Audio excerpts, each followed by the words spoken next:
মতো সংকটে রয়েছে, ওপারে ইউনিট যায়, এপারে মমতা তাই।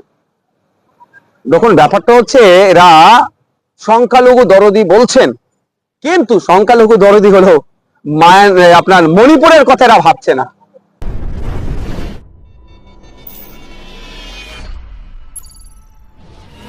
এ বাংলায় হচ্ছেটা কি?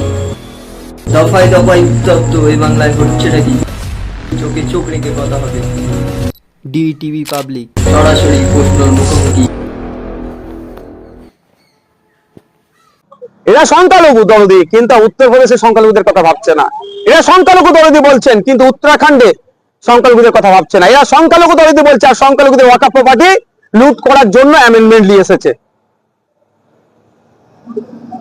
এই যে বিজেপি নেত্রী এবং বিধায়িকা এই বিধানসভার সামনে দাঁড়িয়ে বলেছেন যে চিন্ময় প্রভুকে যদি বাংলাদেশ সরকার বা বাংলাদেশ যদি লোকের আতর দেয়, তাহলে পশ্চিমবাংলার হিন্দুরা পশ্চিমবাংলার আগুন জ্বালিয়ে দেবে। কথাটা আমি বুঝতে পারলাম, ওনাকে পরোক্ষ প্রশ্ন করেছিলাম, উনি সঠিক উত্তর দিতে পারেনি। কি বলবেন এই প্রশ্নে? যদি এই ধরনের কথা বলে থাকে, কতটা অবান্তর কথা বলুন তো, কতটা যুক্তিহীন কথা বলেছে। আরে ভাই, ইন্টারন্যাশনাল ইস্যু, এত চিৎকার চেঁচামেচি না করে সবাই মিলে একটা চিঠি দাও না দেশের প্রধানমন্ত্রীর কাছে।